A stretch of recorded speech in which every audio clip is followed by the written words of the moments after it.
I was 18 years old when I got married. I belonged to a very conservative family, a Baloch family, where good daughters never say no to their parents. My father wanted me to get married, and all I said was, if that makes you happy, I'll say yes. And of course, it was never a happy marriage. Just about after 2 years of getting married, about 9 years ago, I met a car accident. Somehow my husband fell asleep and the car fell in the ditch. He managed to jump out, saved himself. I'm happy for him. But I stayed inside the car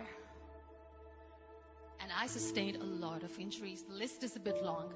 Radius ulna of my right arm were fractured. The wrist was fractured. Shoulder bone and collarbone were fractured. My whole rib cage got fractured. But that injury that changed me and my life completely was the spine injury. Many people came to rescue. They gave me CPR. They dragged me out of the car. And while they were dragging me out, I got the complete transection of my spinal cord. Those 2.5 months in the hospital were dreadful.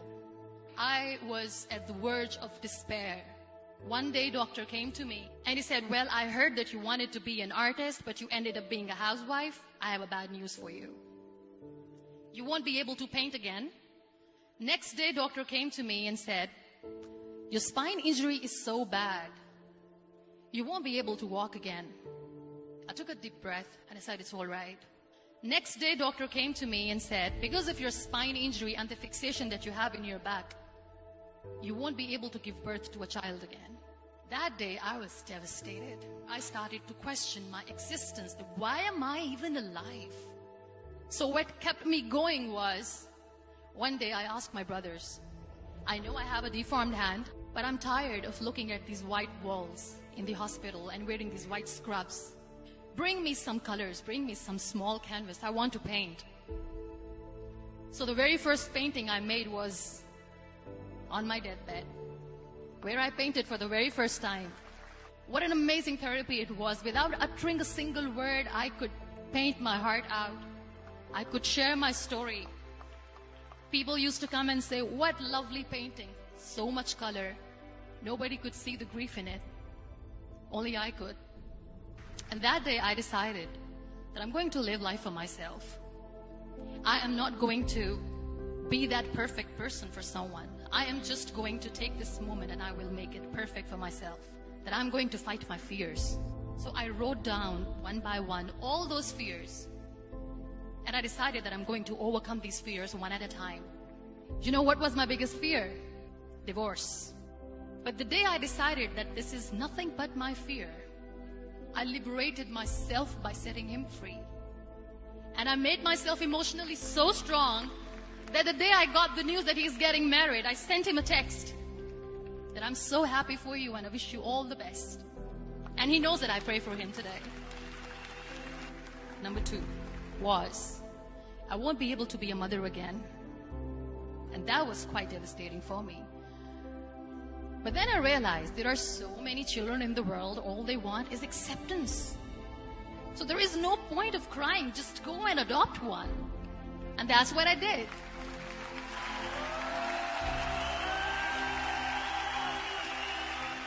I gave my name in different organizations, different orphanages, and I waited patiently.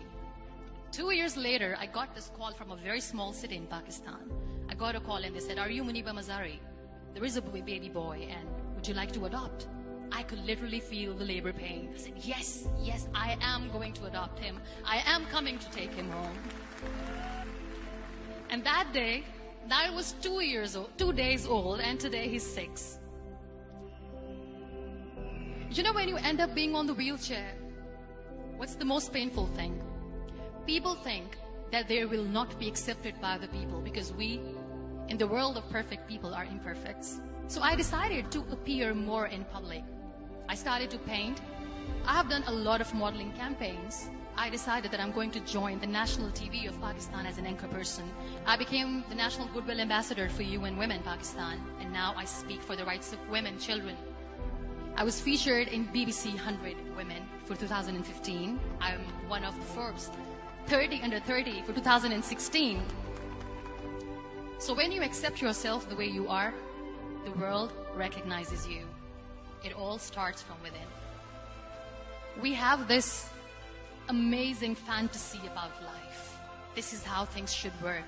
This is my plan. It should go as per my plan. If that doesn't happen, we give up. I never wanted to be on the wheelchair. Never thought of being on the wheelchair.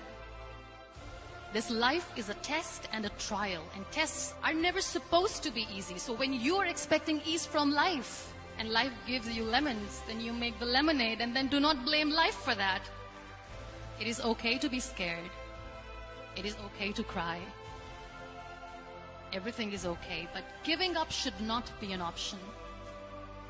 They always say that failure is not an option. Failure should be an option, because when you fail, you get up, and then you fail, and then you get up, and that keeps you going. Embrace each and every breath that you are taking. Celebrate your life. Live it. Don't die before your death. Real happiness lies in gratitude. So be grateful, be alive, and live every moment.